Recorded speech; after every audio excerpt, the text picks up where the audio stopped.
তোমরা দেখছো all India 10 minute school. আমি অভিষেক আছি তোমাদের সাথে। আজ আমি আলোচনা করব ক্লাস 10ম শ্রেণীর পাঠ্যসূচি থেকে একটা গদ্য, যার নাম বাংলা ভাষায় বিজ্ঞান, লেখক রাজশেখর বসু। রাজশেখর বসুর জন্ম হয় নদিয়া জেলার বীরনগরে। তার জন্ম 1880 খ্রিস্টাব্দে এবং মৃত্যু 1960 খ্রিস্টাব্দে। তার পিতা চন্দ্রশেখর বসু ছিলেন একজন দার্শনিক। বাংলা সাহিত্যের আমরা রাজশেখর বসুকে অন্য নামেও চিনি, অর্থাৎ তার ছদ্মনাম হচ্ছে পরশুরাম। তিনি যে সমস্ত গদ্য লিখেছিলেন তাদের ভেতর বিভিন্ন প্রবন্ধও পড়ে, ছোট গল্পও পড়ে। সেইগুলি হলো গড্ডালিকা, কজ্জলি, হনুমানের স্বপ্ন, এছাড়াও আছে লঘুগুরু, বিচিন্তা, ভারতের খনিজ কুটির শিল্প। এছাড়াও তিনি বাল্মীকি, রামায়ণ, মহাভারত, মেঘদূত এবং হিতোপদেশের গল্প অনুবাদ করেন। তিনি রবীন্দ্র একাডেমি পুরস্কার লাভ করেন এবং পদ্মভূষণ উপাধিতে ভূষিত হয়। কলকাতা ও যাদবপুর বিশ্ববিদ্যালয়ে 1957 এবং 1958 খ্রিস্টাব্দে তাকে কিন্তু ডক্টরেট উপাধি দেওয়া হয়। এরপর কিন্তু আমরা পড়ার দিকে চলে আসব।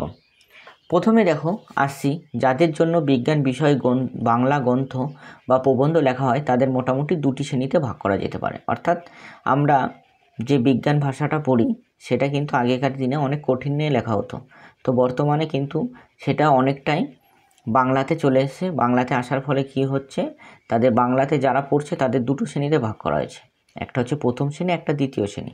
তাহলে প্রথম শ্রেণীতে কারা কারা পড়ছে?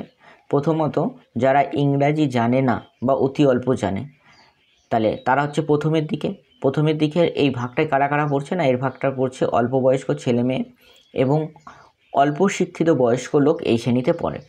দ্বিতীয়তে পড়ছে যারা ইংরাজি জানে এবং ইংরাজি ভাষায় অল্পাধিক বিজ্ঞান পড়েছে, তারা হচ্ছে দ্বিতীয়তে পড়েছে। এরপর প্রথম শ্রেণীর পাঠকদের বিজ্ঞানের সঙ্গে কিন্তু পূর্বে পরিচয় নেই, অর্থাৎ প্রথম শ্রেণীর পাঠক অর্থাৎ অল্প বয়স্ক ছেলে মেয়েরা তারা কিন্তু আগের সাথে বিজ্ঞানের সাথে কোনোভাবেই পরিচিত নয় এবং অল্প শিক্ষিত বয়স্ক লোকেরাও কিন্তু এতে পড়ছে, অর্থাৎ এরা কিন্তু বিজ্ঞানের সাথে পূর্বে কোনোভাবেই পরিচিত ছিল না বা নেই বলতে গেলেই চলে। এরপর গুটিগত ইংরাজি পরিভাষিক শব্দ তারা শিখেছে। এই পরিভাষার ভেতর পড়ে যেমন typhoid, iodine, motor, croton, zebra. অনেক রকম স্থূল তথ্য তাদের জানা থাকতে পারে, যেমন জল আর কর্পূর উবে যায়, পিতলের চাইতে অ্যালুমিনিয়াম হালকা, লাউ কুমড়ো জাতীয় গাছে দু রকমের ফুল হয়। লাউ কুমড়ো গাছে ওরা হয়তো জানে যে পুরুষ ফুল স্ত্রী ফুল হয়, সেই জন্যই ওরা বলেছে। এইরকম সামান্য জ্ঞান থাকলেও সুশৃঙ্খল আধুনিক বৈজ্ঞানিক তথ্য তারা কিছুই জানে না। আধুনিক যে বৈজ্ঞানিক তথ্য তারা কিন্তু কিছুই জানে না। এই শ্রেণীর পাঠক ইংরাজি ভাষার প্রভাব থেকে মুক্ত, সেই জন্য বাংলা পরিভাষা আয়ত্ত করে বাংলার বিজ্ঞান শেখা তাদের সংস্কারের বিরোধী নয়। ছেলেবেলায় আমাকে ব্রহ্মমোহন মল্লিকের বাংলা জ্যামিতি পড়তে হয়েছিল। এক নির্দিষ্ট সীমাবিশিষ্ট সরলরেখার ওপর এক সমবাহু ত্রিভুজ অঙ্কিত করিতে হইবে। এর মানে বুঝতে বাধা হয়নি, কারণ ভাষাগত বিরোধী সংস্কার ছিল না। কিন্তু যারা ইংরাজি জিওমেট্রি পড়েছে তাদের কাছে উক্ত প্রতিজ্ঞা বাক্যটি সুসাব্য ঠেকবে না, তার মানে স্পষ্ট হইবে না। যে লোক আজন্ম ইজারা পড়ে তার পক্ষে হঠাৎ ধুতি পরা অভ্যাস করাটা একটু শক্ত। আমাদের সরকার ক্রমে ক্রমে রাজকার্যে দেশি পরিভাষা চালাচ্ছে, তাতে অনেকে মুশকিলে পড়েছেন, কারণ তাদের নতুন করে শিখতে হচ্ছে। পূর্বোক্ত প্রথম শ্রেণীর পাঠক যখন বাংলা বিজ্ঞান শেখে তখন ভাষার জন্য তার বাধা হয় না, শুধু বিষয়টি যত্ন করে বুঝে নিলেই চলে। পাশ্চাত্য দেশের শিক্ষার্থীদের চেয়ে তাদের বেশি চেষ্টা করতে হয় না, কিন্তু দ্বিতীয় শ্রেণীর পাঠক যখন বাংলা ভাষায় লেখা বৈজ্ঞানিক সন্দর্ভ পড়ে তখন তাকে পূর্ব সংস্করণ দমন করে, অর্থাৎ ইংরাজির প্রতি অতিরিক্ত পক্ষপাত বর্জন করতে হয়। প্রীতির সহিত মাতৃভাষার পদ্ধতি আয়ত্ত করতে হয়। এই কারণে পাশ্চাত্য পাঠকের তুলনার তার পক্ষে একটু বেশি চেষ্টা আবশ্যক। বাংলা ভাষায় বিজ্ঞান চর্চা এখন নানা রকম বাধা আছে। কীরকম বাধা? যেমন বাংলা ভাষায় পারিভাষিক শব্দ প্রচুর নেই। অনেক বৎসর পূর্বে বঙ্গীয় সাহিত্য পরিষদের সঙ্গে সংশ্লিষ্ট কয়েকজন বিদ্যোৎসাহী লেখক নানা বিষয়ে পরিভাষা রচনা করেন। তাদের উদ্যোগে এই ত্রুটি ছিল যে তারা একযোগে কাজ না করে স্বতন্ত্রভাবে করেছিল, যার ফলে সংকলিত পরিভাষা সাম্য হয়নি। একই ইংরাজি সংজ্ঞার প্রতি শব্দ রচিত হয়েছে। 1936 সালে কলকাতা বিশ্ববিদ্যালয়ে পরিভাষা সমিতি নিযুক্ত করেছিলেন। তাতে বিভিন্ন বিজ্ঞান অধ্যাপক, ভাষাতজ্ঞ, সংস্কৃতজ্ঞ, পণ্ডিত এবং কয়েকজন লেখক একযোগে কাজ করেছিল। তার ফলে তাদের চেষ্টা অধিকতর সফল হয়েছে। পরিভাষা রচনা একজনের কাজ নয়, সমবেতভাবে না করলে নানা ত্রুটি হতে পারে। কলকাতা বিশ্ববিদ্যালয়ের সংকলন খুব বড় নয়, আরও শব্দের প্রয়োজন আছে এবং তাদের জন্য উপযুক্ত ব্যবস্থা করা আবশ্যক। কিন্তু দরকার মতো বাংলা শব্দ পাওয়া না গেলে বৈজ্ঞানিক রচনা চলতে পারে না। তার মানে প্রয়োজন মতো আমরা যদি বাংলা শব্দই না পাই, তাহলে বৈজ্ঞানিক রচনা কিভাবে চলবে? যতদিন উপযুক্ত ও প্রমাণিক বাংলা শব্দ রচিত না হয়, ততদিন ইংরাজি শব্দই বাংলা চালানো ভালো। তার মানে যদি আমরা উপযুক্ত শব্দ না পাই, তার থেকে কি না ওই ইংরাজি শব্দগুলোকেই বাংলা হিসাবে চালিয়ে দেওয়াই ভালো।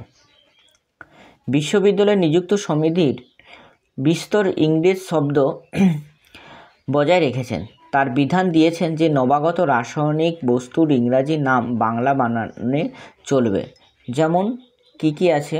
অক্সিজেন, প্যারাডাইক্লোরোবেনজিন। উদ্ভিদ ও প্রাণীর জাতিবাচক এবং পরিচয়বাচক অধিকাংশ ইংরাজি নামও বাংলায় চালানো যেতে পারে। যেমন ম্যালভাসি, ফার্ন, অর্থোপোডা, ইনসেন্টা। পাশ্চাত্য দেশের তুলনায় এদেশের জনসাধারণের বৈজ্ঞানিক জ্ঞান নগণ্য। প্রাথমিক বিজ্ঞানের সঙ্গে কিঞ্চিত পরিচয় না থাকলেও কোনো বৈজ্ঞানিক সন্দর্ভ বোঝা কঠিন। ইউরোপ আমেরিকার পপুলার সায়েন্স লেখা সুসাধ্য এবং সাধারণে তা সহজে বোঝে, কিন্তু আমাদের দেশে বর্তমানের অবস্থা তেমন নয়। বয়স্কদের জন্য যা লেখা হয় তাও প্রাথমিক বিজ্ঞানের মতন গোড়া থেকে না লিখলে বোধগম্য হয় না। জনসাধারণের জন্য যারা বাংলায় বিজ্ঞান লেখেন, তারা এ বিষয়ে অবহিত না হলে তাদের লেখা জনপ্রিয় হবে না। অবশ্য কালক্রমে এদেশের বিজ্ঞান শিক্ষার বিস্তার হলে এই অসুবিধা দূর হবে। তখন বিজ্ঞান বা বৈজ্ঞানিক সাহিত্য রচনা সুসাধ্য হবে। বিজ্ঞান আলোচনার জন্য যে রচনা পদ্ধতি আবশ্যক, তা অনেক লেখক এখনও আয়ত্ত করতে পারেনি। অনেক স্থলে তাদের ভাষা আড়ষ্ট এবং ইংরাজি আক্ষরিক অনুবাদ হয়ে পড়ে। এই দোষ থেকে মুক্ত না হলে বাংলা বৈজ্ঞানিক সাহিত্য সুপ্রতিষ্ঠিত হবে না। অনেক লেখক মনে করেন ইংরাজি শব্দের যে অর্থব্যাপ্তি বা কন্টেন্ট এবং বাংলার প্রতিশব্দেও ঠিক তাই হওয়া চাই। এই জন্য অনেক সময় তারা অদ্ভুত শব্দ প্রয়োগ করে। ইংরাজি সেন্সিটিভ শব্দ নানা অর্থে চলেন, যেমন sensitive person, wood, plant, balance, photographic, paper. Bangla অর্থভেদে বিভিন্ন শব্দ প্রয়োগ করাই উচিত। যেমন অভিমানী, ব্যথাপ্রবণ, উত্তেজী, সুবেদী, সুগ্রাহী। স্যানিটাইজ পেপার এর অনুবাদ স্পর্শকাতর কাগজ, অতি উৎকট, কিন্তু তাও কেউ লিখে থাকেন। সুগ্রাহী কাগজ লিখলেও ঠিক হয়। স্যানিটাইজ পেপারের অনুবাদ হচ্ছে কি না স্পর্শতর কাগজ। এটা তোমরা দাগ দিয়ে রাখতে পারো, এটা অনেক সময় দেয় শর্ট প্রশ্ন হিসাবে, কিন্তু তাও কেউ লিখে থাকেন। সুগ্রাহী কাগজ হিসাবে লিখলেও ঠিক হয়। অনেক লেখক তাদের বক্তব্য ইংরাজিতে ভাবেন এবং যথাযথ বাংলা অনুবাদ প্রকাশ করবার চেষ্টা করে। এতে রচনা উৎকট হয়। The atomic engine has not even reached the blueprint stage, অর্থাৎ পরমাণু ইঞ্জিন নীল চিত্রের অবস্থানেও পৌঁছায়নি। এই রকম বর্ণনা বাংলা ভাষার প্রকৃতি বিরুদ্ধ। একটু ঘুরিয়ে লিখলে অর্থ সরল হয়।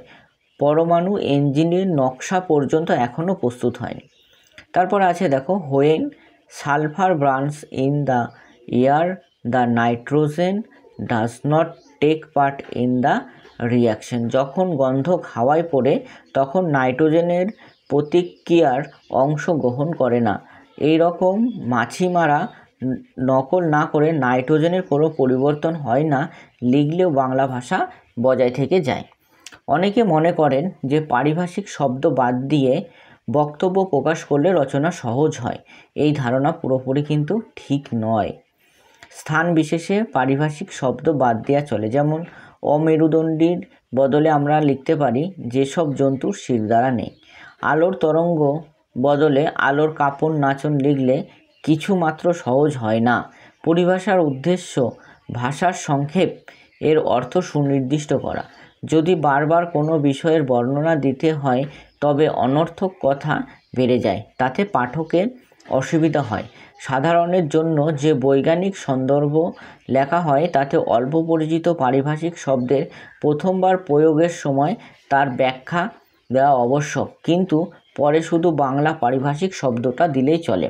আমাদের আলংকারিকগণ শব্দের ত্রিবিধ কথা বলেছেন, অভিধা, লক্ষণা, ব্যঞ্জনা। এটাও দেয়, আমাদের আলংকারিকগণ শব্দের ত্রিবিধ কথা বলেছেন। এখানে ত্রিবিধ কী কী? অভিধা, লক্ষণা এবং ব্যঞ্জনা। প্রথমটিতে শুধু অভিধানিক অর্থ প্রকাশ করে, যেমন দেশ এর অর্থ হচ্ছে ভারত অথবা স্থান, কিন্তু দেশের লজ্জা এখানে লক্ষণীয়। দেশের অর্থ দেশবাসীর লজ্জা। অরণ্যর অভিধানিক অর্থ হচ্ছে বন, কিন্তু অরণ্য রোদন বললে ব্যঞ্জনার অর্থ এর হয় নিষ্ফল ক্ষেত। তাহলে কিন্তু অরণ্য রোদন এর ব্যঞ্জনার অর্থ কি? নিষ্ফল ক্ষেত। এটাও পরীক্ষায় দেয়। সাধারণ সাহিত্যে লক্ষণা বা ব্যঞ্জনা এবং উৎপ্রেক্ষা, অতিশয়ের প্রভৃতি অলঙ্কারের সার্থক প্রয়োগ হতে পারে, কিন্তু বৈজ্ঞানিক সাহিত্যে যত কম থাকে ততই ভালো। উপমার কিছু প্রয়োজন হয়, রূপকও স্থল বিশেষে চলতে পারে, কিন্তু অন্যান্য অলঙ্কার বর্জন করা উচিত। হিমালয় যেমন পৃথিবীর মানদণ্ড, কালিদাসের এই উক্তি কাব্যর উপযুক্ত ভূগোলের নয়। বৈজ্ঞানিক প্রসঙ্গে ভাষা অন্তত সরল ও স্পষ্ট হওয়া আবশ্যক, এই কথাটি সকল লেখকেরই মনে করা উচিত। বাংলা বৈজ্ঞানিক প্রবন্ধটিতে আরও একটি দোষ প্রায় নজরে পড়ে, অল্পবিদ্যা ভয়ঙ্করী। এই প্রবাদটি যে কত ঠিক তার প্রমাণ আমাদের সাময়িক পত্রাদিতে মাঝে মাঝে পাওয়া যায়। কিছুদিন আগে একটি পত্রিকায় দেখেছি, অক্সিজেন বা হাইড্রোজেন স্বাস্থ্যকর বলে বৈজ্ঞানিক যুক্তি নেই। তাহলে এটা অল্পবিদ্যায় ভয়ঙ্করই হচ্ছে। তারা জীবের বেঁচে থাকার পক্ষে অপরিহার্য অঙ্গ মাত্র, তবে ওজন গ্যাস স্বাস্থ্যকর। এরকম ভুল লেখা সাধারণ পাঠকের পক্ষে অনির্দিষ্টকর। সম্পাদকের উচিত অবিখ্যাত লেখকের বৈজ্ঞানিক রচনা প্রকাশের আগে অভিজ্ঞ লোককে দিয়ে কিন্তু এইসব যাচাই করা দরকার। তাহলে তোমরা এটা যদি সহজে বুঝতে না পারো কমেন্ট করবে, এবং কোন পোর্শনটি বুঝতে পারলে না সেটা আমি আরও একবার পরবর্তী ভিডিওতে জানিয়ে দেব। তো এর পরবর্তী ভিডিওতে আমরা এটা থেকে কীরকম কী প্রশ্ন থাকতে পারে সেটা আমরা কিছু আলোচনা করে দিব। আজকে এই পর্যন্তই।